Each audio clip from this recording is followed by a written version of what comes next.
ఉభయ గోదావరి జిల్లాల వాసుల చిరకాల కోరిక నర్సాపురం టు సెకినెటిపల్లి వశిష్ట గోదావరిపై వారధి నిర్మాణం. బ్రిటిష్ కాలంలోని ఈ వారధి నిర్మాణానికి బ్రిటిషర్లు పూనుకున్నప్పటికీ అది సాధ్యం కాలేదు. ఇప్పటివరకు కూడా అది పెండింగ్లోనే పడింది. అయితే గతంలోనే ఈ వారధి నిర్మాణానికి కేంద్ర రాష్ట్ర ప్రభుత్వాలు పూనుకున్నప్పటికీ భూసేకరణ విషయంలో ఒక రైతు సుప్రీంకోర్టును ఆశ్రయించాడు. ప్రస్తుతం సుప్రీంకోర్టు కూడా ఆ కేసు కొట్టేయడంతో ఈ నర్సాపురం సెకినెటిపల్లి మధ్య వారధి నిర్మాణానికి పనులైతే ప్రారంభం కానున్నాయి కొన్ని రోజుల్లో. అయితే ఈ సుప్రీంకోర్టు కీలక తీర్పు అనంతరం ప్రస్తుతం ఈ వారధి నిర్మాణానికి టెండర్లు పిలవనుంది కేంద్ర రాష్ట్ర ప్రభుత్వాలు. అయితే ఈ కేంద్ర రాష్ట్ర ప్రభుత్వాలు పిలిచే టెండర్లకు ఎన్ని కోట్లు కేటాయించున్నారు, అసలు ఈ వారధి నిర్మాణం ఏ గ్రామం నుంచి ఏ గ్రామానికి స్టార్ట్ అవుతుంది అనేది ఈ స్టోరీలో చూద్దాం.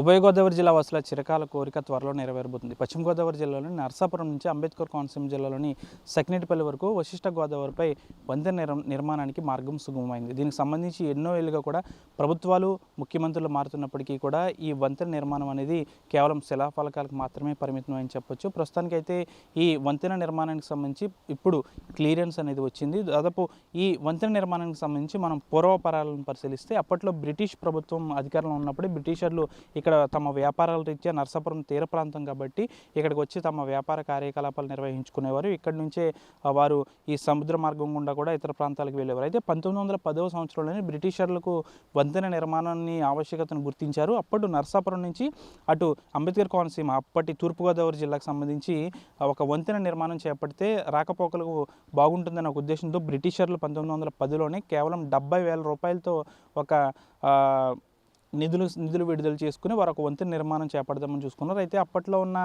సైంటిఫిక్ కారణాల దృష్టి అప్పట్లో ఈ వంతెన నిర్మాణ మార్గం సుగమం కాలేదు. అప్పటి నుంచి కూడా ఈ గోదావరిపై పడవల ద్వారా రాకపోకలు సాగిస్తూ ఉండేవారు. అయితే 1986లో అంటే స్వతంత్రం వచ్చిన తర్వాత అప్పట్లో 1986లో టీడీపీ ప్రభుత్వంలో దీనికి సంబంధించి ఎన్టీ రామారావు కూడా నర్సాపురంలో ఒక శిలాఫలకాన్ని అయితే వేసిన పరిస్థితి కూడా ఉంది. అప్పుడు కూడా అది కార్యరూపం దాల్చలేదు. అనంతరం మరొకసారి 1986 అనంతరం 2003లో కూడా టీడీపీ ప్రభుత్వంలోనే శిలాఫలకం వేసింది వంతెన నిర్మాణం చేపట్టడానికి. అప్పుడు కూడా ఇది మార్గం సుగమం కాలేదు. 2008లో మరొకసారి వైఎస్ రాజశేఖర రెడ్డి కాంగ్రెస్ ప్రభుత్వంలో కూడా ఒక శిలాఫలకాన్ని వేశారు. అప్పుడు కూడా వంతెన నిర్మాణం పూర్తి కానప్పటికీ కూడా దానికి సంబంధించిన కొన్ని చిక్కులు ఉన్న కారణంగా అప్పుడు కూడా అది పూర్తి కాలేదు. అనంతరం 2023లో అప్పుడు గత వైసీపీ ప్రభుత్వంలో దీనికి సంబంధించి అప్పుడు సీఎం జగన్మోహన్ రెడ్డి కేంద్ర రాష్ట్ర ప్రభుత్వాలు కూడా ఎలా అయినా సరే వంతెన నిర్మాణం చేపట్టాలని ఒక ముఖ్య ఉద్దేశంతో టెండర్లను పిలిచారు.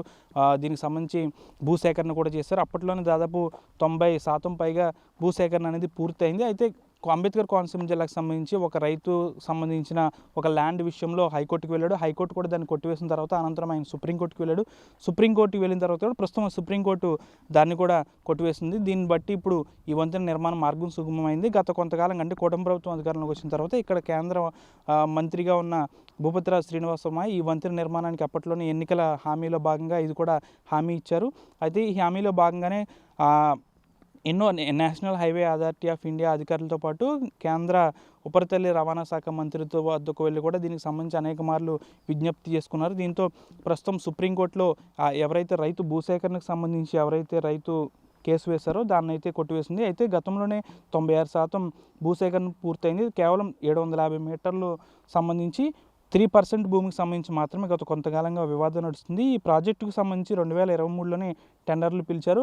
ల్యాండ్ వార్నర్ కోర్టును ఆశ్రయించాడు. గతంలో హైకోర్టు డివిజన్ కూడా ఈ నేషనల్ హైవే అథారిటీ ఆఫ్ ఇండియాకు అనుకూలంగా తీర్పు ఇచ్చింది. అయితే ఆ తీర్పు పిటిషనర్కు సుప్రీంకోర్టులో స్పెషల్ లీవ్ పిటిషన్ కూడా దాఖలు చేయడంతో 2 ఏళ్ళుగా ఈ కేసు పెండింగ్లో ఉంది. జిల్లా అభివృద్ధి ధ్యేయంగా దీర్ఘకాలికంగా పెండింగ్ ప్రాజెక్టులపై దృష్టి సాధించిన కేంద్ర మంత్రి భూపతిరాజు శ్రీనివాస్ వర్మ దీనిపై దృష్టి సాధించారు. అప్పటి నుంచి కూడా ఈ కేసులకు సంబంధించి పూర్వపరాలను తీసుకుని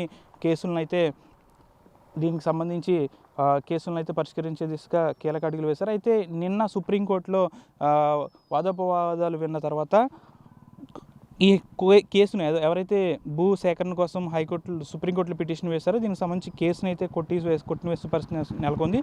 దీనికి సంబంధించి ఈ వంతెన నిర్మాణానికి మార్గం సుగమమైంది. అయితే దాదాపుగా గత కొంతకాలంగా కూడా ఈ వంతెన నిర్మాణం అనేది ఎక్కడి నుంచి ఎక్కడికి చేపట్టాలి అనేది అయితే కొంతకాలంగా భూసేకరణ కూడా నడుస్తుంది. కాబట్టి గత వైసీపీ ప్రభుత్వం ఉన్నప్పుడు పశ్చిమ గోదావరి జిల్లాలోని ఇటు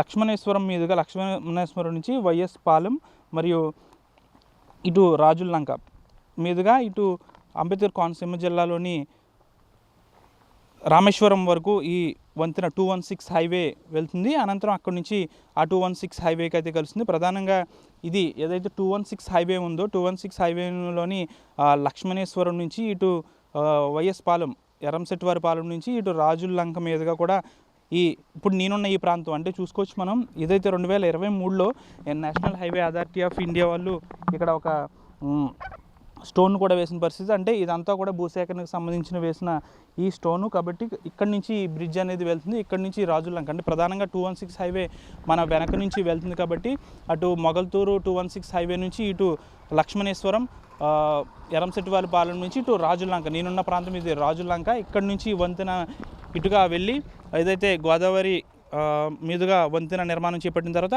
అంబేద్కర్ కోనసీమ జిల్లాలోని రామేశ్వరం 216 హైవే వద్ద అయితే ఈ రోడ్డు కలుస్తుంది.